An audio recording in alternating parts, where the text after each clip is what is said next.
Regular બટેટાવડાથી અલગ જ tips સાથે અને મસાલો બનાવવાની નવી રીત સાથે જો આ લસણિયા બટેટાવડા તમે ખજૂર આંબલીની ચટણી, કોફી, ચા સાથે એન્જોય કરી શકો એવા વરસાદની ઋતુમાં મજા પડી જાય ને એવા આ બટેટાવડા તૈયાર થાય છે. હેલો ફ્રેન્ડ્સ, સુપર મેજિક રસોઈમાં મિત્રો હું આપણું સ્વાગત કરું છું. આજે હું બટેટાવડા એક અલગ જ નવા જ મસાલા સાથે તમારી સાથે શેર કરું છું. તો ચોક્કસ તમને આ વિડીયો ગમશે. ગમે તો લાઈક કરજો, શેર કરજો અને સબસ્ક્રાઈબ કરવાનું તો ભૂલતા જ નહીં. બાજુમાં રહેલ બેલ આઇકનને પણ પ્રેસ કરજો જેથી કરીને લેટેસ્ટ વિડીયોની માહિતી મળતી રહે. તો આપણે અત્યાર સુધી રૂટીન બટેટાવડા તો બહુ ખાધા, પણ એક ટિપ્સ સાથે અને નવા જ મસાલો કરવાની નવી જ રીત સાથે આમ બટેટાવડાની રેસીપી લઈને આવી છું. તો એના ઇન્ગ્રેડિયન્ટમાં મેં 3 થી 4 નંગ બટેટા મોટી સાઈઝના લીધા છે. પછી આપણે વરિયાળી છે, મરીનો પાવડર છે આખા ભાગો, લીલું લસણ છે, મરચાં છે, કિસમિસ અને કાજુ છે, ગરમ મસાલો છે, લીંબુ છે, ધાણા ભાજી છે, મીઠું છે. તો બનાવવાનું ચાલુ કરીએ. તો પહેલાં તો આપણે બટેટાને જો આ રીતે ધોઈને અને એને આપણે વચ્ચે કટ નથી મૂકવાનો, કે આખા જ બટેટા આપણે કુકરમાં બાફવા મૂકી દેશું. કેમ કે કટ મૂકી છે ને તો બટેટા આપણા ચીકણા થઈ જાય છે. એટલે આ રીતે તમારે આખા બટેટાને 1 ગ્લાસ પાણી મૂકી અને સ્લો ટુ મીડિયમ ફ્લેમ ઉપર આપણે 4 વિસલ કરી લેશું. તો આ રીતે જો આપણે 4 વિસલ થઈ ગઈ છે અને પ્રેશર પણ નીકળી ગયું છે, તો આપણે ખોલીને અને બટેટાવડા આપણે બહાર લઈ લે બટેટાને. આ રીતે આપણે પ્લેટમાં બટેટાને કાઢી લેશું. જો તમે આખા બટેટા બાફશો ને તો તમારો બટેટાનો માવો ક્યારેય ચીકણો નહીં બને. એટલે એક આ મેં તમારી સાથે ટિપ્સ જ શેર કરી છે. ઓલું આપણે વચ્ચે કટ મૂકીએ ને તો પાણી ચડી જાય છે ને, એને હિસાબે બટેટામાં આપણે જ્યારે મેશ કરીએ ને ત્યારે માવો ચીકણો થઈ જાય છે. અને બીજી હજી હું તમારી સાથે એક ટિપ્સ શેર કરીશ કે તમારા બટેટા અંદરથી સોફ્ટ અને ઉપરથી એકદમ ક્રિસ્પી બને ને, આપણે પ્રસંગમાં બને ને એ ટાઈપના જ આજે હું બટેટાની રેસીપી લઈને આવી છું બટેટા વડાની. તો આ રીતે આપણે બધા બટેટાને છાલ ઉતારી લઈએ. તો આ રીતે જો આપણે બટેટાની છાલ ઉતારી લીધી છે. હવે એને આપણે આ રીતે મેસરથી જ મેશ કરી લેશું.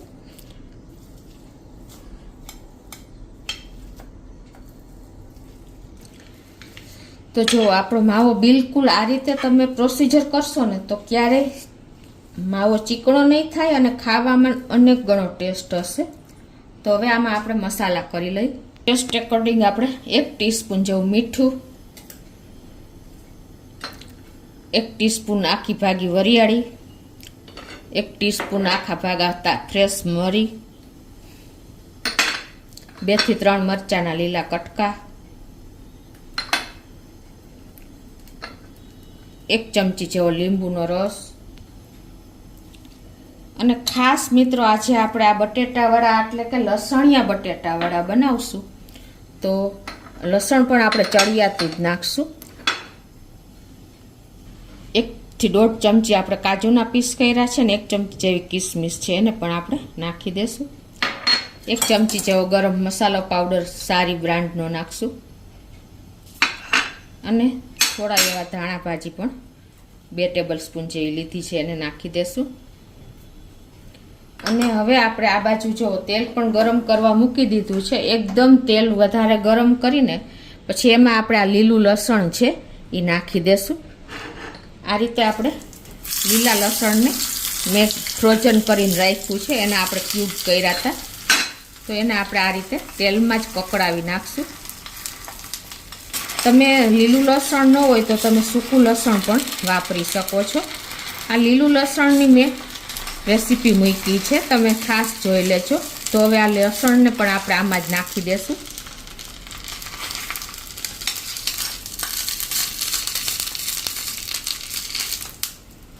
અને હવે આ બધું જ આપણે મિક્સ કરી લઈએ. લાસ્ટમાં આપણે 1 ચમચી જેવી ખાંડ નાખી દઈ. તમે ગળ્યું ન ખાતા હો તો સ્કીપ પણ કરી શકો છો, પણ આ ખાટા મીઠા અને તીખા આપણા લસણિયા બટેટાવાળા હશે ને તો એનો ટેસ્ટ બહુ સરસ આવશે.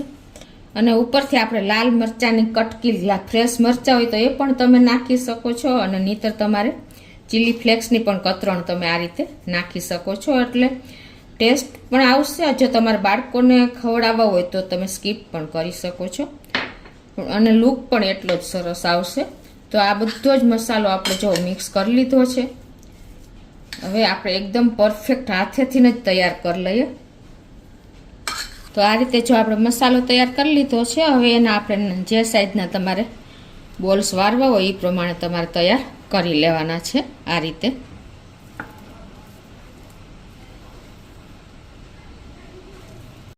તો આ રીતે જો આપણે બોલ્સ વારી લીધા છે. હવે એક તમને ટ્રીક શેર કરું છું કે આપણા બોલ એકદમ સરસ અંદરથી સોફ્ટ અને બહારથી ક્રિસ્પી તેલ ન પીવે ને, એના માટે તમારે શું કરવાનું છે કે આપણે બેસન હોય ને એમાં આ રીતે તમારે એને રગદોળી લેવાનું છે. આછું આછું કોટિંગ આ રીતે તમારે કરી અને રાખી દેવાનું છે. જુઓ તો તમારા બોલ ક્યારેય તેલ નહીં પીવે અને એકદમ સરસ બહારથી ક્રિસ્પી અને અંદરથી સોફ્ટ એવા તૈયાર થશે. તો આ રીતે તમારે બધા બોલ બટેટાવડાના તૈયાર કર્યા પછી બેસનમાં રગદોળી લેવાનું, ઉપરનું કોટિંગ થઈ જાય ને એટલું આછો આછો.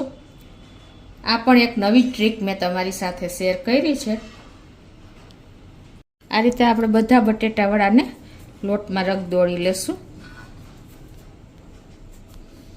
હવે અત્યારે મેં આ 2 કપ બેસન લીધો છે, તો એનું આપણે બટેટાવડાનું બેટર તૈયાર કરી લેશું. ટેસ્ટ એકોર્ડિંગ અડધી ટીસ્પૂન મીઠું નાખી દેશું અને 1/4 ટીસ્પૂન હિંગ નાખી દેશું. અને આપણે અત્યારે આમાં હળદર નહીં નાખી. જો હળદર નાખશું ને તો આપણું બેટર જ્યારે આપણે બટેટાવડાના બોલ્સ ડીપ કરીને ફ્રાય કરશું ને ત્યારે લાલ થઈ જશે.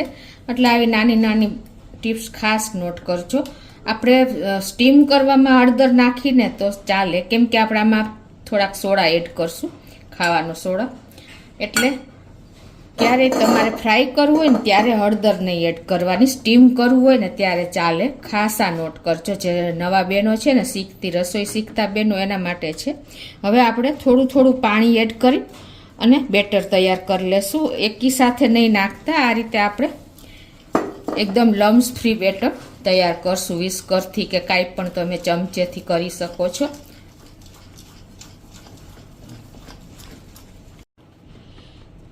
આ રીતે થોડું થોડું પાણી મિક્સ કરતા જશું અને બેટરને તૈયાર કરી લઈએ.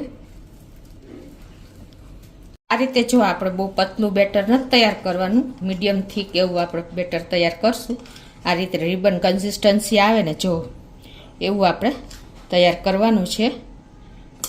એકી સાથે જો રિબન પડે છે અને આવી રીતે આપણે ચમચીમાં ટચ કરશું ને તો જો પાછળ આપણે કોટિંગ થઈ જાય ને, એટલે કે આ લાઈન થઈ જાય ને, આપણી લાઈન ભેગી ન થાય એવું બેટર તૈયાર કરવાનું છે. આને આપણે સાઈડ ઉપર રાખી અને 10 મિનિટ રેસ્ટ આપી દઈશું. તો આપણે જો બેટરને પણ રેસ્ટ આપ્યું ને 10 મિનિટ થઈ ગઈ છે અને આપણું બેટર એકદમ સરસ તૈયાર થઈ ગયું છે. હવે એમાં આપણે પિંચ ઓફ સોડા નાખશું. વધારે નથી નાખવાનું, કેમ કે આપણે બટેટાવડા બનાવીએ છીએ. તો આ રીતે સોડાને પણ મિક્સ કરી દઈએ. વરસાદની સિઝન મિત્રો અત્યારે ફૂલ ચાલી રહી છે અને આવા એકદમ ટેસ્ટી અને ચટાકેદાર આપણે બટેટાવડા મળી જાય, એ પણ લસણિયા બટેટાવડા, તો બીજું શું જોઈએ. તો આપણું બેટર પણ જો આવું તૈયાર થઈ ગયું છે. અને આ બાજુ મેં ગેસ ઓન કરીને અને મીડિયમ ફ્લેમ ઉપર તેલ પણ ગરમ કરવા મૂકી દીધું છે. તો હવે આપણે આજે આ બટેટાવડા તૈયાર કર્યા છે ને એને આ રીતે આપણે કોટિંગ કરીને બેટરમાં અને ડીપ કરીને આપણે ફ્રાય કરી લેશું. આ રીતે તમે હાથેથી ફાવે તો હાથેથી પણ કરી શકો છો. તો આ રીતે આપણે એક એક બટેટું વડું ફ્રાય કરતા જઈશું. ગેસની ફ્લેમ આપણે મીડિયમ રાખી છે.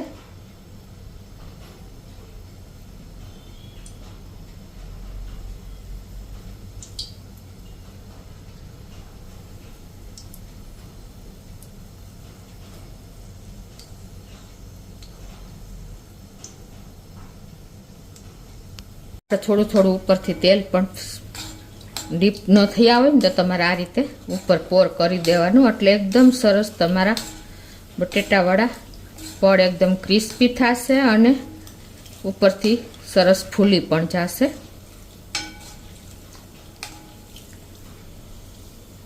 આપણે મિત્રો દાજ્યું તેલ ઘરે બટેટાવાળા બનાવીએ તો બીજી વાર ઉપયોગ હેલ્થ માટે સારો નથી હોતો, એટલે આપણે ફ્રાય કરવામાં થોડુંક મીડિયમ તેલ મૂકીએ છીએ. તો આ રીતે તમારે જો બટેટાવાળાને એકદમ સરસ આ રીતે હલાવશો ને એટલે ફરી જશે અને ક્રિસ્પી પણ થઈ જશે.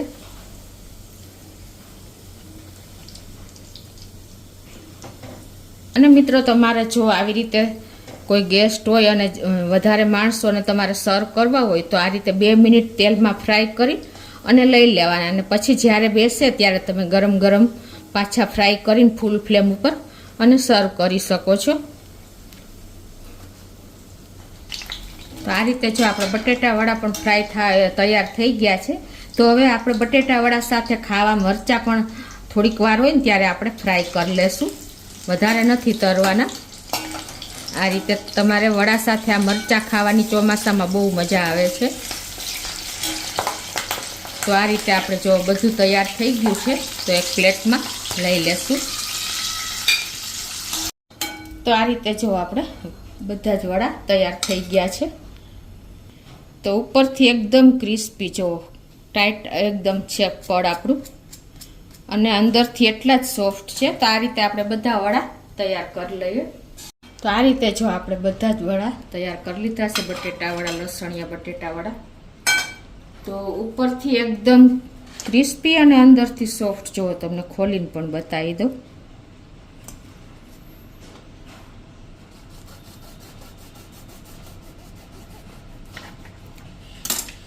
આટલા સરસ આપણા બટેટાવાળા રેડી છે મિત્રો. એકદમ આપણે લગ્ન પ્રસંગમાં બનતા હોય ને એ ટાઈપના આપણા બટેટા, લસણિયા બટેટાવાળા તૈયાર થઈ ગયા છે. એને તમે આ ખજૂર આંબલીની ચટણી સાથે સર્વ કરી શકો છો અને એન્જોય પણ કરી શકો છો મિત્રો. તો ચોક્કસ તમને આ લસણિયા બટેટાવાળા નવી જ ટ્રીક સાથે અને એકદમ નવા જ મસાલાની નવી રીત સાથે શેર કર્યા છે. તો આ બટેટાવાળા તમે ચા, કોફી, આંબલી અને ખજૂરની ચટણી સાથે એન્જોય કરી શકો છો. તો ગમે તો લાઈક કરજો, શેર કરજો અને નવા મિત્રો સબસ્ક્રાઈબ કરવાનું તો બિલકુલ ના ભૂલતા.